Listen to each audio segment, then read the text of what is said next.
Hi, everybody, and I want to invite you to the second webinar in our three-part series entitled Getting Started with Clinical Photography.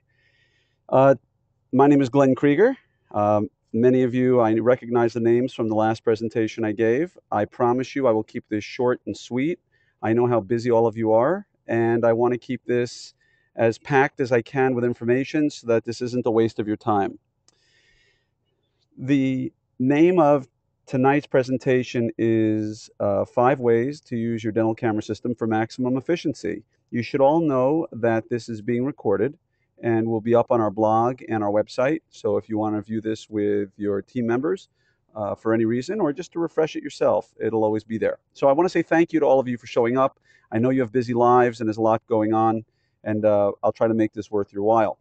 So before we get started tonight, I just want to throw out a poll real quickly and find out exactly who's in the audience. It always helps me with all of you if I know who's there. So if you don't mind just quickly voting, you should see a poll on your screen.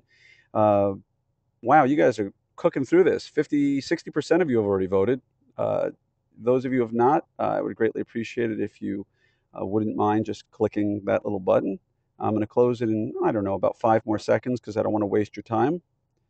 Good. So the numbers here are about 75% of you out there are dentists, about 10 to 12% of you are assistants, about 6% are administrative, and 11% are other. Good. That helps me out. The second thing I want to find out real quickly, so again, I can help you, and those of you who are at the last webinar remember this, I just want to know how often you're using a camera. Do you not own one? Do you use it once a week, maybe once a day, or is it so indispensable you just cannot live without it? And again, I appreciate you clicking on it because it'll help me guide you to know who I'm talking to. And I've given this webinar numerous times in the past. And what's interesting in this particular webinar is that you're pretty well split among all 4 categories. So it's good. I've got people here who can't live without it, and those who don't even own a camera. So I appreciate you guys voting. And with that, let me get this whole thing moving for you.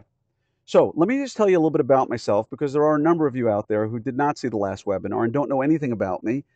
I was a full-time practicing dentist for almost 20 years and decided for many reasons to go back to school and become a orthodontist. So I'm a full-time resident now at Nova Southeastern University in South Florida. When I was practicing, I bought an insurance-based practice, a true insurance-based practice, accepting everything under the sun. We were working 6 days a week, triple hygiene on Saturdays. And in about 3.5 years or so, I took it to a primarily fee-for-service office with the same revenue. And that's using a lot of the techniques we're going to talk about tonight. I've worked in high volume insurance practices, and I've worked when I sold my practice in a low volume boutique practice. And I can tell you the only reason it got there was because of the things we're going to talk about tonight, the things we talked about last time. And there will be one more webinar coming up that's really going to focus on the actual capturing of images to help you with some of the concepts that are out there to make you better at it. But using these things are going to change your practice because in the end, all of us want to work smarter and not harder. Again, if you want to have decent looking images that look something like the one that's on the screen in front of you, uh, it doesn't happen by accident. As I mentioned last time, it does take a lot of training and it does take a lot of practice. So you got to ask yourself, what's the goal of this webinar? Why are you giving up some time on an evening to sit here and listen to me speak about this? Well, the goal of this is I don't want what happened in my office, which was this epiphany, this awakening one day that suddenly I was going to start using clinical photography, and I started working against my team. I wanted it, they wanted it. Suddenly the practice started to, get busier, and I was running behind because I was doing this stuff. They were getting frustrated. I was getting frustrated with them, and before you know it, you've got a tug of war on your hands. And I don't want that to happen to you. This is one of the most fulfilling things you can ever do for your practice. And I'm begging you, please implement these things, change your practice to even better than you may already have, and then send me an email. Let me know that things are working out because I do this because I really want to make a difference out there. So we're going to go through 5 things tonight. 5 things that are going to help you use this for maximum efficiency. And again, this isn't going to take more than 15 minutes, so I promise. There will be an opportunity at the end to ask questions, and those of you who are at the last webinar know I stayed until all the questions were asked. And some of the best information, honestly, came out of the questions that were asked because it gave me a good pulse of where you are. So, number one, I want you to define the role of the camera in the practice. Now, I know this may sound somewhat rudimentary to some of you out there, but don't try to fit a square peg into a round hole. Many of us think about taking a practice and throwing a camera in it, and boom, your staff puts up with it for 2 weeks and figures, well, he or she will put this back in the closet with all the other cool stuff they bought, and we'll be back to our old practice, and we'll just forget about this whole camera thing. I don't want that to happen. So the more clarity you have in terms of what you're going to do in your practice, the better off you're going to be. So again, define what the role of the camera is going to be in the practice. You have to determine this. Don't let it happen by accident.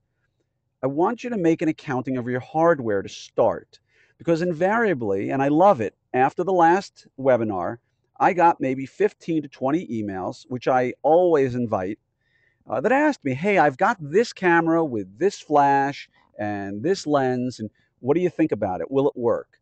If you're not sure, email me. You'll get my email at the end of this webinar. Please email me. I'm not going to charge you anything. I'm not going to ask you to commit to anything. Just send me an email and tell me what you've got if you're unsure, and I'll tell you whether it works or not. But if you've got stuff that's 10 years old with a screen that's about the size of my pinky, uh, you may want to consider upgrading to something new. The stuff that's on the market is absolutely amazing. And a lot of times people have stuff that is never going to work. A couple of the emails I got at the last webinar were from people who had had trouble with cameras. They told me what they had. And having been out there for about 10 years teaching thousands of dentists clinical photography hands on, I knew from experience that the camera systems they had were simply not going to work. And we talked about it, and I gave them suggestions. And I don't sell any camera hardware of any kind. So I've got nothing to sell you. I just want to make sure you get helped out. So ask yourself, when is the camera going to be used? Is it going to be used at every appointment? Is it going to be used for new patients? Is it going to get used to re-enroll patients, which we'll talk about in a little bit?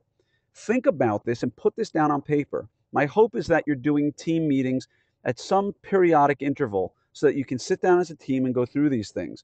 Ask yourself, when will this be used? Where is it going to be stored? I know this sounds like a stupid question, but you've got this great case, something you see, you want to go grab the camera, and your assistant's not really sure where it was put. You're not sure where it is. 5 minutes go by, and we all know that time is money. And if your practice is billing at X dollars per hour, 3 to 5 minutes costs you money. That's the time for a hygiene exam. So think these things through. What's the protocol for mirrors and retractors? How are they cleaned? Where are they stored? How many do you have? That's a big problem for a lot of busy offices. They have one set of mirrors and retractors. They've got a great set of images they want to take. They don't have anything to shoot it with. So John Coyce makes a great statement that the camera shouldn't be the audible. You shouldn't walk up to the line of scrimmage and call a play just, nitpicky, willy-nilly, as they'd say.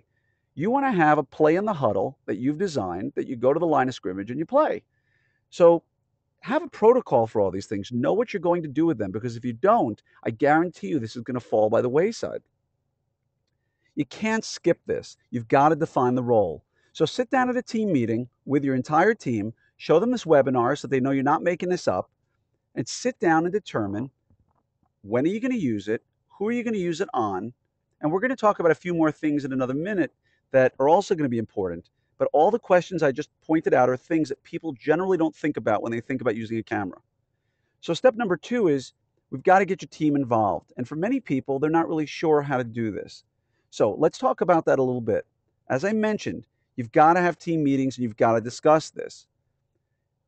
Getting to use a camera on a regular basis, and I know a number of you out there already are, this is a huge step for your practice. If you implement it and you use it properly, you will see amazing results. This is not some magical thing that works by hocus pocus. Think about it like a diet and exercise. If you diet and exercise and do it properly, you lose weight. It's not a secret, but how many people have the will to do it the right way? This is a huge step that you're going to have to invest time and energy to get through. You need to sit down with your team and explain the WIFM. And if you don't know what WIFM is, it's an acronym for what's in it for me. Each team member needs to understand what's in it for them. If you work on a bonus system, shooting more images and presenting more care with digital co-diagnosis, as I talked about in the last webinar, which is on our blog and it's on our website if you want to go check it out. If you're using co-diagnosis to sit and talk to patients about this, your revenue is going to go up and your bonus system is going to get rewarded better. If you want to work less days a year, present more care properly, get more acceptance, do bigger cases, and cut down the number of days a year you're working. This truly trickles down into every component for every person in the office, from laboratory technician all the way through administrative staff, dentist, hygienist, and the entire clinical team. Everybody has strengths and everybody has, I don't want to say weaknesses, but non-strengths. There are people who are technologically savvy and there are people who are not tech savvy. The people who are tech savvy should take a leading role in this and they should be encouraged to step to the front and assist with this. Those who are not tech savvy need to commit to doing it, but maybe they're brought on a little slower. But again, if you just expect your entire team to jump on board instantly and everybody's in a different place, you're looking for failure. So again, use each person's strengths and ask them to maybe mentor somebody else on the team as you define each person's role. You got to move them out of their comfort zone. And when I say them, I'm speaking to you team members who are out there because I know there's a number of you. You've all got to be moved outside your comfort zone because that's how you grow. If you do the same thing every single day, I can't imagine how boring you must feel at work. How bored. After 20 years as a general dentist, going back to orthodontic school is one of the greatest things that's ever happened to me. Every day is new and I love it. I want you to experience the same joy that I get every single day. I love going to my practice when I had it. I loved going home too. And I did what I did at work so that I could spend more time at home. The problem with this, though, is you're going to talk to your team and people are going to get scared.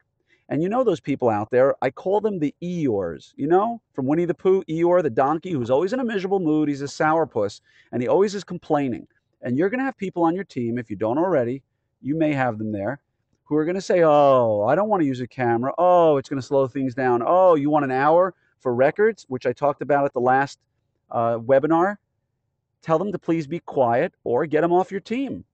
Because if you want your team to succeed, you can't have a poison like that on it. And I'm promising you, from the hundreds and hundreds of people who've emailed me over the years about the changes to their practice, do this stuff and you'll have an amazing practice. And speaking of practice, as I mentioned in the last webinar, you need to practice this. It doesn't happen by accident. You need to be trained. So my software certainly can help you, my DVD, but practice, practice, practice. I can't stress this enough. At a team meeting, throw somebody into a dental chair, one of your team members, and shoot some images. Practice uploading. Maybe the team meeting, the person who shoots the images practices shooting. Person who uploads practices uploading. The person who edits practices editing. Get good at this. Create a policy and system in writing, define the roles, and then practice it. So let's talk about the fun stuff. Let's talk about the new patients, because this is where the real fun things happen. Because I got sick and tired of new patients coming, being talked to about care. I'm a pretty good communicator by most standards, and people would walk out of the office and say, yeah, I'm not really interested, thanks anyway, and then I'd get a records request transfer form the next day. When you start doing this stuff the right way and the way I talked about at the last webinar, you're not going to see that a whole lot anymore. People will accept treatment, and if they can't afford it, they're going to ask you, can they put it off for 6 months or a year? But later on, they will do it, and they will do it in your office. So new patients is where it starts, and you need to ask yourself a number of questions. How are you marketing to your new patients before and after they come in? What things are you doing before they come into your office? Are you hitting them with an email? I made a simple YouTube video that I put on a YouTube channel, the same way these webinars get put on YouTube, and I linked it to my website so people could get a welcome when they came in. I could send them an email link to that YouTube video. When I welcomed them to the office, they got an email. Hey, thanks for making an appointment. Here's a special message from Dr. Krieger. Click here. People would open it, and it was a simple message from me saying, hey, welcome to our office.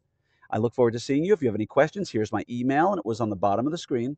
But I'll tell you, my new patient no-show rate dropped precipitously once I started doing that. Because somehow people felt they already knew me a little bit, and they felt guilty on canceling on me.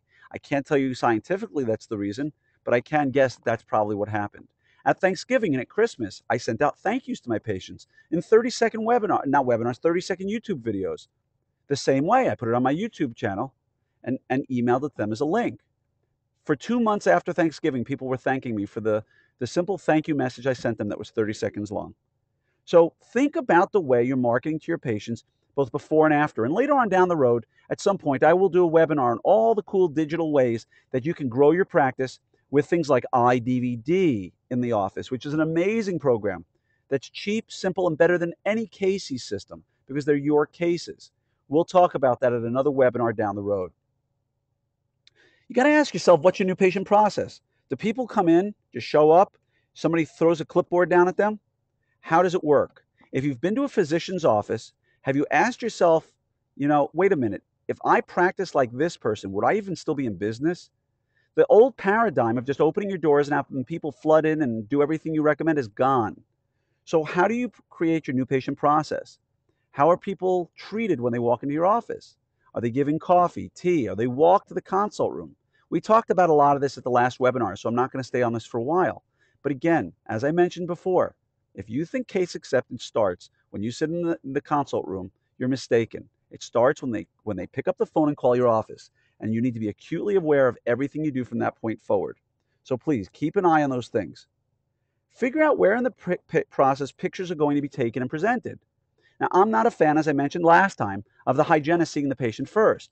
Then the bond is between the patient and the hygienist, and the doctor becomes almost secondary, and people rave about the hygienist and not the dentist. So if your hygienist is going first, you have to determine where in the process you're going to have pictures, because it's not like an intraoral camera where you just take a wand, snap some teeth, and show it when the dentist comes in the room. If you're going to truly try to change your practice with comprehensive care, you need to give some thought about taking some time to take images. In my practice, I did a consult with the patient for 5 or 10 minutes. Then we did the clinical exam, which I talked about last time. And then I did the images on another appointment. And on the third appointment, I did the review of findings. All of this is on the other webinar. Please check it out. But the important thing to think about is do not rush the process. The concept in your brain right now, in your paradigm, may be, I got to get through this stuff quickly. Time is money, as Krieger said. I don't want to spend too much time on images because I'm not getting paid a whole lot of money for them. But you can't afford not to spend time, because you will find the more time you spend on this process, the more patients will say yes to bigger cases. And if I can get a couple of people a day saying yes to large treatment plans, I'll take that any day of the week. So please don't rush through this. Fourth, you've captured images. Now what are you going to do? And in many offices, they've done everything right to this point. They've marketed properly. They've treated new patients properly. They've had the process going perfectly. They've got these images and then they disappear. And they're not really sure what to do. So you've got to have a plan in place about how you're going to move forward from this point.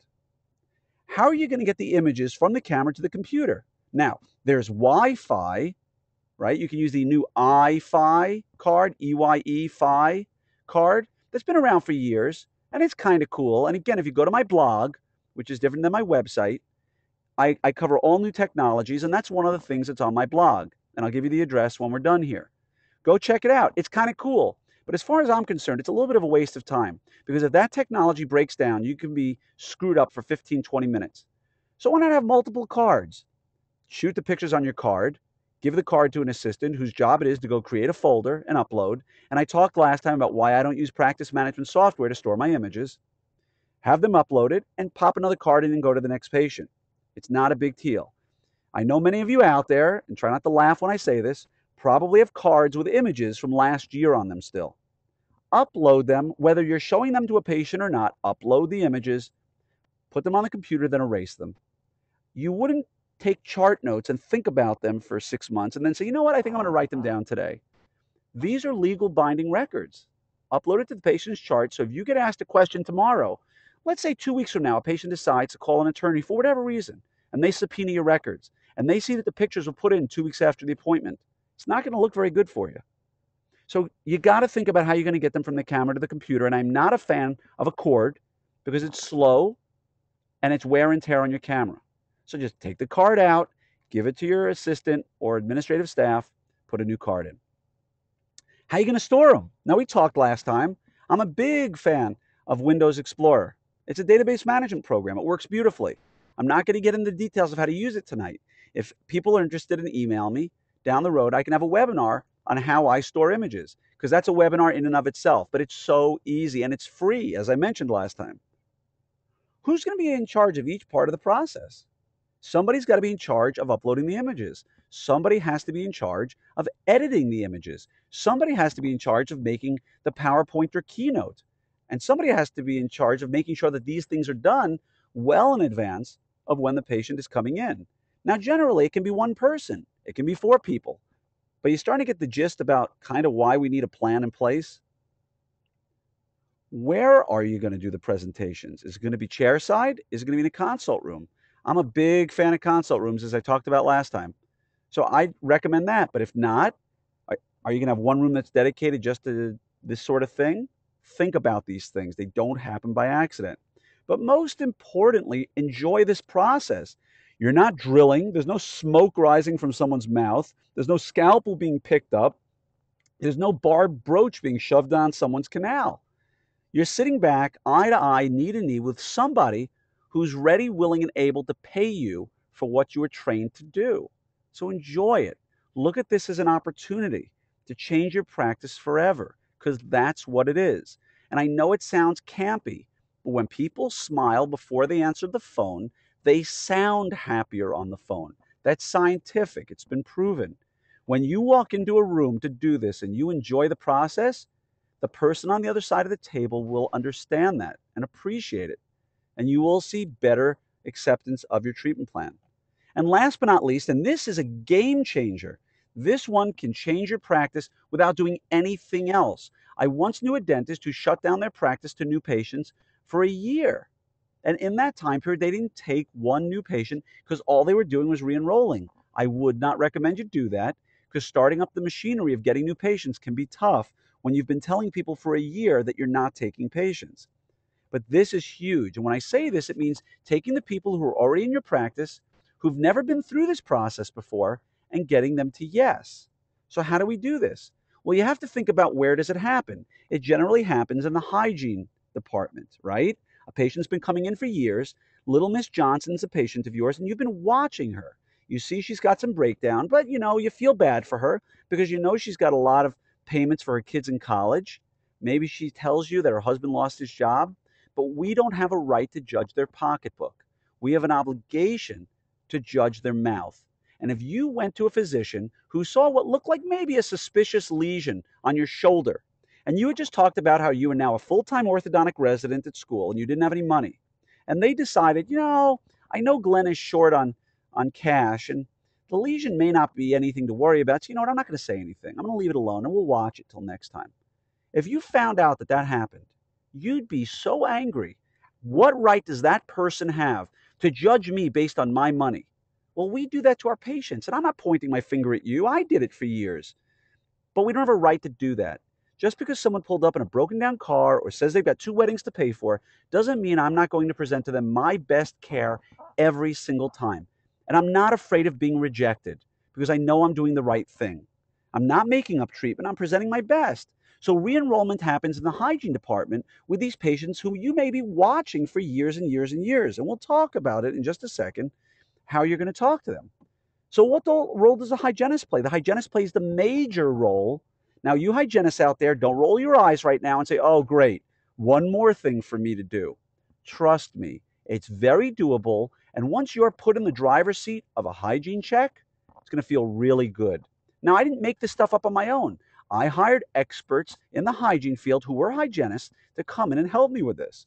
So what you're going to do is the hygienist is going to play the lead role and the dentist is going to play support. You don't, as the dentist, come in and take this room over. This is the hygienist room. It's his or her right to run it the way they want within the boundaries of what you set up. So how are we going to explain this to the patient? And here's how it works. The hygienist does everything in that room. When you come in, and I strongly suggest that you wear some sort of electronic headpiece rather than the buttons or the colors or the beeps. I wore headpieces from a company called Radio and Boss. They made great radios that I had a little headpiece in my ear and a little talking point that was clipped to my shirt. It was awesome. For the first week or two, you're going to roll your eyes and feel goofy. After the first 2 weeks, you'll cut someone's hand off if they try to take it from you, because you can sit in your chair and talk to your front desk. Your front desk can talk to your assistants. They come in multiple channels, and they're not the cheap Motorola's that break down all the time. The battery life is longer, and the headsets are better made. So when your hygienist says, Dr. Krieger, I'm ready for a check in room 2, and you say, I'll be right there, and the hygienist can then tell the patient, you show up and the patient is seated up in the chair, and you stand there, and the hygienist says, Dr. Krieger, Cindy and I were talking about X, Y, and Z today. And of course, you shake the patient's hand and say hi, but the hygienist explains to you in front of the patient while looking at the patient every now and then to check in what she saw and what they talked about. And by this point, the hygienist has already told the patient, oh, by the way, Mrs. Johnson, there's this revolutionary new technology that we're now able to use to allow Dr. Krieger to show you things in your mouth that he's never been able to show you before. It's incredible technology. We call the process digital co-diagnosis, and here's what it's about. And she's telling them while she cleans their teeth and telling them everything about this. And then when Dr. Krieger comes in, he's going to tell you more about this.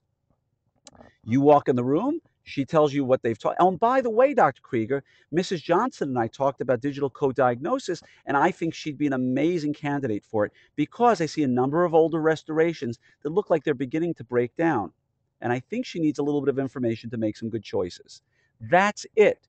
She hasn't tried to talk her into 8 crowns. She hasn't told you she's diagnosed. She's only setting the stage for you to come in and sit down and look at the hygienist and say, Julie, thanks so much. I appreciate that. And then sitting down with the patient and saying, okay, Mrs. Johnson, let me take a peek. Sitting her up and then looking at the hygienist and saying, hey, Julie, great call. You're on the money.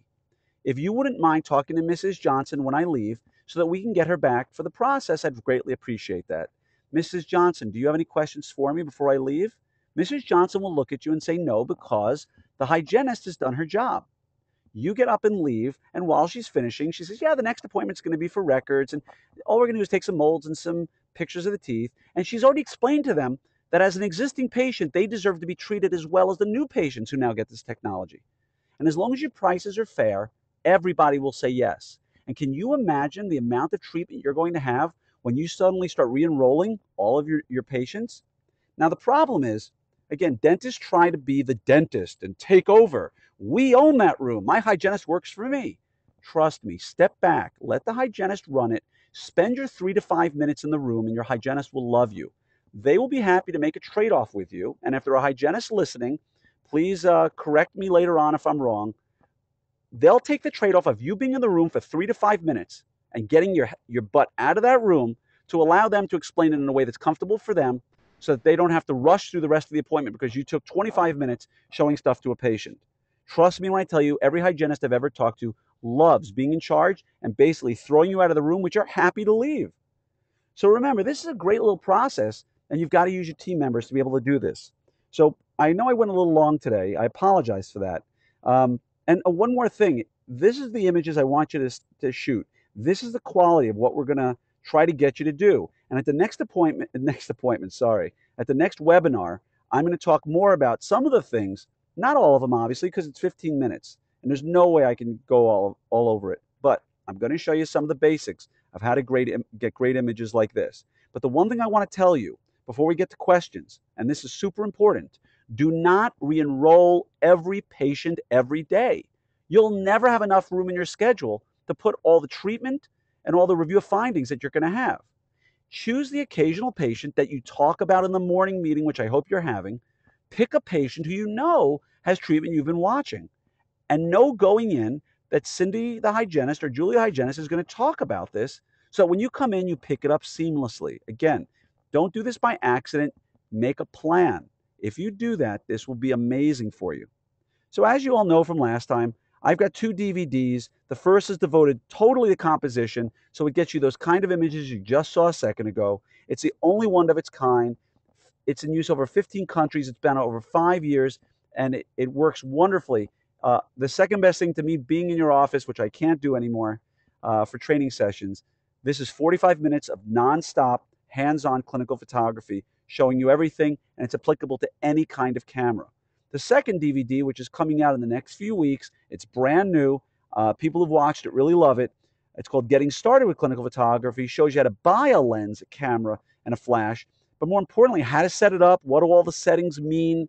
How do you get it going properly? And again, how to get great lighting every single time and get great depth of field, meaning everything in focus, so that your front teeth and your back teeth are in focus at the same time, not just the front or the back. So visit me at my website, KriegerContinuum.com. If you use the code WEB114, which is different than last time, you'll get 10% off anything within the next 48 hours. People who buy the DVDs Love them. The mirrors and retractors that you see here are totally different than anything on the market. They're rhodium coated, which I know are out there, but the shapes were completely designed by me after watching hundreds and hundreds, if not thousands, of people use the old mirrors in my hands-on training sessions, and they weren't working.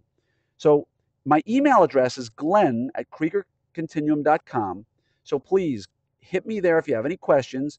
I love answering them, but because I'm a resident, give me a day or two to get back to you. And my blog, which again tries to cover all new technology wherever I see it, is dentalphotography.blogspot.com. I try to update it as best I can. If there's a topic you want me to cover, email me. I'll hit it on the blog. So our next webinar is next Monday, April 15th, Tax Day. You can celebrate Tax Day with me at 7:30, same time. And it's 5 tips to capturing amazing dental images. I'm going to talk about the meat and potatoes of how to capture images. And again, it's not even close to a substitute for my DVDs. But if you appreciate what I've talked about so far and think I've hit on some good ideas, this is nothing compared to what the DVDs are like. So again, I always tell people, if you buy the DVD and you're truly, honestly disgusted with it, I will do everything I can to work you through it and get you to where you need to be personally. So that said, let's go to some questions. I know it usually takes a minute or two for the questions to pop through, but please ask any questions that are on your mind. I really want to help you in any way I can. Um, the question from Dr. Pratt or Scott, I don't know if you're a doctor, but I will assume. Uh, will this webinar be posted online later? Yes, it's going to be later tonight. It will be on my blog and it will be on my website. So if you want to sit there with your team members, you can. Hopefully, on your end today, you did not see a delay. The webinar, when it was recorded, did in fact have a delay on YouTube. It's kind of weird. I was about 30 seconds off between what I was talking about and what was on the screen, but you'll get the gist of it if you go there. Hopefully, it's not going to happen again. So hopefully that answers your question, Scott. Dr. Campbell, good old Dr. Campbell. I believe the orthodontist. Thank you for your fine emails. I really truly enjoy making friends from this process. So thank you for the emails that you've sent to me, unless there's another Dr. John Campbell out there. The radio sounds neat. What is the name of the company again? It's called Radio Boss, BOSS. Amazing company. I get nothing from them. They don't even know that I'm pushing their equipment. It's cool. Clip it on your belt or your scrubs in the back underneath your lab coat. Run the cable up, your back or under your arm, and then it has a little clip that attaches to your shirt and an earpiece. 3 or 4 different types of earpieces. I would recommend anybody who buys one gets the 2-channel. You can get 3 or 4 channels, but the nice part is each channel can be for different people. So say your hygienist can stay on channel 1, your front desk can be on channel 2, any doctors or assistants can be on channel 3. So when your front desk is talking to each other, they can be on their channel. When they want to tell you that they need you to talk to you about private, they can go to your channel and say, hey, Dr. Campbell, I need to talk to you about something private. Can you switch to channel 1? Or can you come up front? So it's really nice that you can talk back and forth and not everybody has to hear each other. And your patients are going to ask you at first, are you listening to the radio?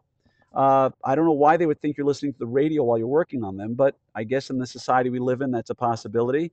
But after a while, they're going to say, that is so cool. Wait till I tell my friends. And it's nice because you can tell a patient, hey, excuse me for 1 second, and you can zone out like my dog looking at me when I have a treat, and you're staring off at the wall while you listen. And then you come back to them and say, I'm sorry, I'm back with you. I really love this thing because I don't have to leave the room, and I'm back with you 100%.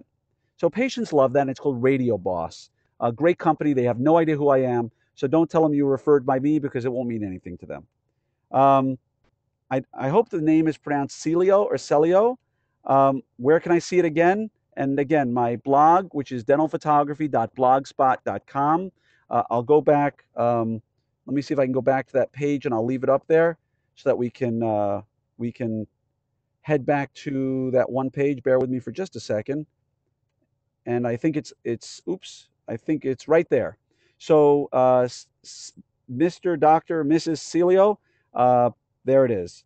So the next question comes from, oh gosh, you guys are killing me with the names tonight. Stacy. I'm just saying Stacy. What's the best way to deal with a fogging mirror for occlusal shots? Aha. Well, there's a lot of ways out there that people talk about. On my DVD, I go into that in great detail. But for me, hot water. Best way to do it. Run it under hot tap water, wipe it with a mirror. You've got 3 to 5 minutes of no fogging whatsoever. If you don't have running water, Get a little hot pot, like a noodle pot, pour a little water over it, wipe it down. You're good with no fogging for a very, very long time. It works beautifully. It's the most hygienic way to do it. Um, and I would recommend that. Again, on the DVD, I get into a lot more detail with that, the yellow DVD. Um, and thank you for your nice comments. I'm reading a number of them out there. Um, I was asked by Dr. Pratt or Mr. Pratt, or, well, yeah, it's not Mrs. with a name like Scott. Thanks for answering my question. What aperture setting do you recommend for intraoral pictures?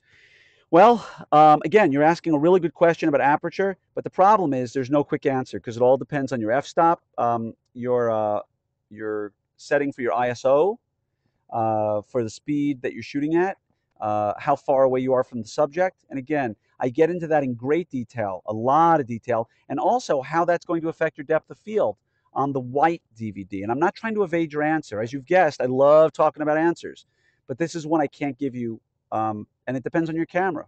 So if you check out the white DVD, it'll be available in 2 to 3 weeks. You can pre-order it now. It is discounted, and if you buy both DVDs, I give a huge discount. So you may want to consider that to help you. It's going to cover things just like that because I got that question so many times. And again, I have a number of very nice thank yous from a number of you out there. And believe me, when I say that this is a labor of love, I'm not lying. I truly, truly love doing this. So if there's any other questions, I'm happy to answer them. Um, I have another question here popped up by Dr. Gilmore, or it sounds like Ms. Gilmore, who's a tech for ortho. Do I have any info specific to an ortho environment? Yeah, well, the question becomes if you're asking about photography, the yellow DVD is designed specifically for shooting beautiful images. How do you retract a cheek? How do you use a mirror? All those sorts of things are like geared perfectly for an orthodontic offices. An orthodontist or a general dentist could take a new assistant who they want to shoot images, show them that DVD and say, learn what's on this DVD, never train them one bit other than the second DVD, which is how to set the camera up, the white one, and never have to train them. And out of the box, they'll shoot better images than 95% of dentists out there. And if they practice the techniques that I've shown for 10 years, I will promise you the best images in your community. Nobody will touch what you're doing. So eventually, if we want to do a webinar, I might get into things like how to shoot beautiful laboratory images of casts for GPs, periodontists who want soft tissue casts for their implants, or to do the kind of stuff that I demonstrated in, the images that look like this. One could look at these images and say that the one in the upper right-hand corner is a tech image. Or, any of these could be ortho. Any of these could be perio. Any of these could be oral surgery. So my goal on that first DVD, the yellow one, is to show you how to get these images. Now, the black background I don't cover, but that's really easy to get. You just use my techniques that I show on the DVD. Go to the 3-ring binders you buy at Office Depot that have those stupid black things in them. Pull out those black plastic things that cause nothing but a nuisance. Cut it in the shape of a tongue, cold sterilize it, and put it behind the front teeth. There's really no reason to go out and spend $19 or $29 on a contraster. So that's just one little tip I'd give you now. But you can use that with the techniques I use on the DVD to help you get amazing images. So there were no other questions. I hope I've answered your questions well. I hope that you'll join me next week to go through the final webinar, which is the 5 tips to capturing amazing images. You can go to our homepage and register for that. I'm going to put tonight on my blog a link for you to go to that and register. If you want to be invited, you can send an email to my coordinator, Sarah. It's SARAH, Sarah, at KriegerContinuum.com. Just give her your email address and she'll make sure you're sent a personal invite. And please, I love this stuff. We have a maximum of 101 people we can take. We had 83 registrants for tonight's webinar. So go tell your friends. This is not something you're competing with them with. You can all stand out and be the best in your community, and people will start flocking to your practices. So with that, I want to say thank you for your time. I'm sorry we ran a little bit late, but I really wanted to make sure I didn't leave you hanging. Have a wonderful evening. Have a great weekend coming up, and let's have some fun changing practices. Take care and have a wonderful evening. Bye-bye.